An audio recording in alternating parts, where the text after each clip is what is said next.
These are the tribulations of Paulette. Baby, what the hell are we doing here? 2 a.m. is no time to be in search of a legal parking space in dark and desolate Newton.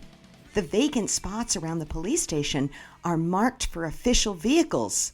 But wait, my business is official. I'm here to bail Dolly out of jail. I pull into an empty spot that says, reserved for police chaplain. Newton's Garden City nickname surely harkens, among other things, to the supernaturally green, circa 1952 interior of its police station. I approach the high counter and rise on my toes.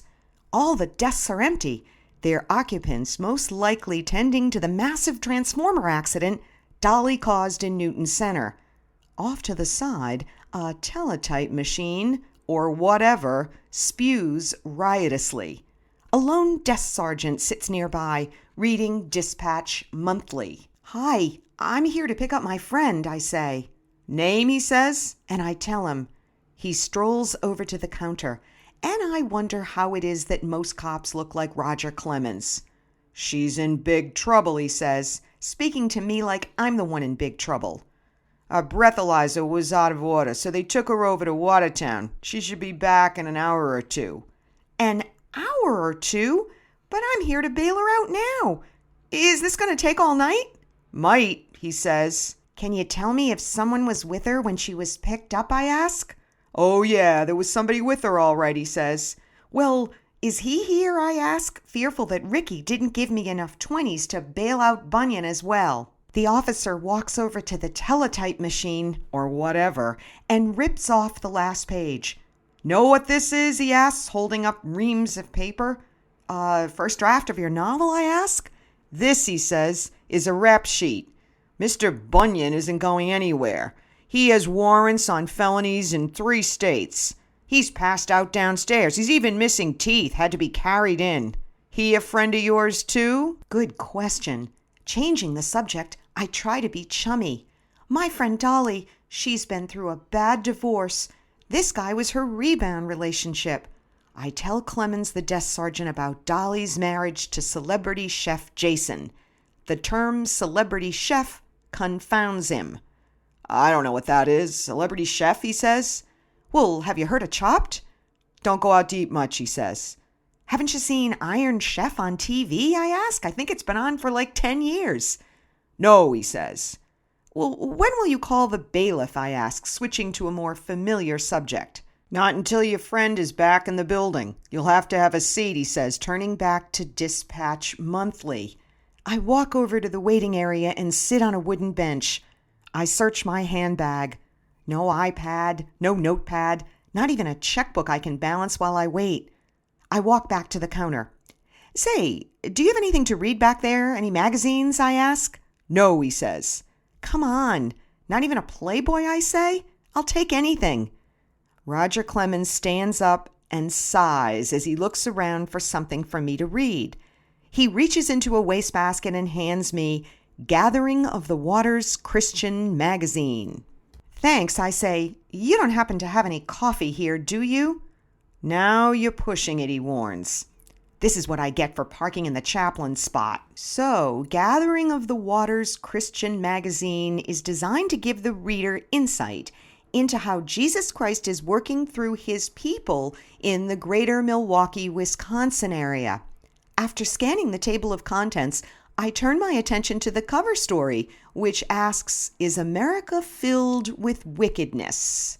The article presents a summary of the 7 deadly sins and how modern American society is reviled by more religious cultures like Islam for our capitalistic surrender to sin. The first, my personal favorite, is lust. According to Dante, who made his name writing about this stuff, you can purge your desire for sex if you walk through flames. But I walk with flames, otherwise known as hot flashes. Does fire eventually put out fire? I proceed to gluttony. Thomas Aquinas argued that gluttony could also include obsessive anticipation of food and drink, and went on to say that if you ate too eagerly, too expensively, or too much, you were a glutton. I wonder how my health-conscious, food-addicted father-in-law Ricky would feel about that. As for anticipation, I guess I always knew that fantasizing about evening cocktails during breakfast had to be some sort of sin. Greed, sloth, wrath, envy, and pride. These all sound vaguely familiar. And I realize, with a chill, that I am the 7 deadly sins incarnate. Maybe Dave knows it and wants to sew my eyelids shut when he sees Barney's shopping bags in the back of my car. Does he think about forcing me to walk with a stone slab on my back when I come home with rest lane scars?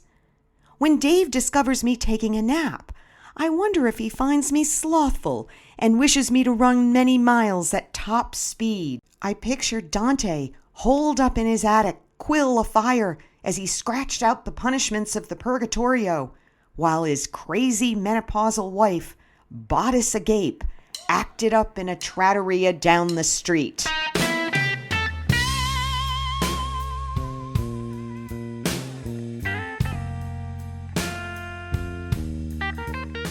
I nod off on the bench, and an hour goes by. I awaken stiffly from a whiff of hot air, which precedes the arrival of a man I assume is the bailiff. He sets himself up quite efficiently on a table in the corner of the waiting area, then proceeds to have a few words with Roger Clemens, who motions me over to join them. The bailiff looks at me over his half eyes. Your friend is accused of very serious offenses. She is being released to your custody. Her driver's license has been taken away, and she'll need to be in court at 7:30 a.m. That's in 4 hours. It's your job to ensure that she makes it to this hearing. Does she have an attorney? A husband, perhaps, who can help? Ex-husband, Roger Clemens says. Celebrity chef. Well, what's that? The bailiff asks suspiciously. Clemens explains the epithet. I wonder if these guys have been in a vacuum for the past 20 years and make a mental note to search Mayo Clinic online for ill effects caused by a recurrent dearth of recessed lighting. As I sign the requisite documents and hand over the $60, the opaque glass door to the holding area opens to reveal a wretched Dolly, shackled and shoeless. Her fly is down. She's missing her belt, and her eyelash extensions are cartoonishly glommed together. Gypsy-like, she sports just one large hoop earring. A necklace police matron, desperately in need of lip liner, takes off Dolly's handcuffs and hands her a police-issue Ziploc bag containing her shoes, handbag, and all of its contents. Dolly can barely manage to stand. I put my arms around her. Myriad smells of jail, booze, and fright compete for my attention. Dolly stinks. Thank you. Oh my God, thank you for coming. She sobs onto my shoulder. That woman, that matron. I had to change my tampon in front of her so she could strip search me. She saw everything, Paulette. Oh, she had to be with me the whole time. I even had to poop in front of her. Oh my God. Starbuck's loss is the Newton jail's gain, I say, attempting to make merry. By the way, that's a really swell job she's got there. Wonder if they have any openings. I help Dolly step into her shoes and point out her gaping fly as I navigate her toward the door. Wait! Wait! We forgot Bunyan! We have to help him, she says, turning back. I'm going to talk to you about that in the car, I say, steering her toward the door. We make our way slowly to my car. Stupid warrants, she says. Oh, he's got a warrant for this and a warrant for that. It all came out after he hit the transformer. That's why we tried to leave the scene. But we have to help him, Paulette. Whoa, wait a minute. After he hit the transformer? Dolly, who was driving your car? She squints at the chaplain sign. Hey, I should call our church. I bet they can help us. Dolly, who was driving your car. And I need something to wear to court, Dolly says. Too bad there's no time to go to Alan Bilzerian. Dolly, Alan Bilzerian will be lucky if they have electricity to open tomorrow along with the rest of Newton Center, I say. Is that because of me? She wails. Oh, no! I shut down Alan Bilzerian. She hangs her head. It dawns on me that I don't really need an answer to my question of who was driving. Dolly is still drinking Bunyan's Kool-Aid. Of course it was he who hit the transformer. He must have switched places with her before the cops came. As we pass by the scene of the crime, Dolly begs me to stop. I have to see what we did, she says. Please. Maybe I'll find my earring. 3 huge Edison trucks are still working to replace the telephone pole. We park and get out. Awestruck, Dolly stares at the circus of activity. Jesus Christ! I did all this, she says. I don't remember any of it. I must have fallen asleep at the wheel. I point out skid marks all over the road. You weren't asleep if you were hitting the brakes, I say. Better get that straight before the judge straightens it out for you. I show Dolly where her car was loaded onto the flatbed. She drops to her knees, scanning the ground. Oh my God, I can't believe it. This is a sign. A miracle, she says as she picks up a lustrous object from the black asphalt. Your earring, I say. That is good luck. I kneel next to her and take her hands in mine to admire the find. Turns out that the shiny object is not Dolly's earring, but a dental bridge sporting several false teeth. Ew! In a very David O. Selznick moment, Dolly clutches the bridge to her breast and weeps. And that's when I realize, to my horror, that the false teeth must belong to Bunyan. Despite the accident, the arrests, the rap sheet, everything, Dolly's beloved jailbird from the state of Nantucket will never go hungry again. Yo-ho,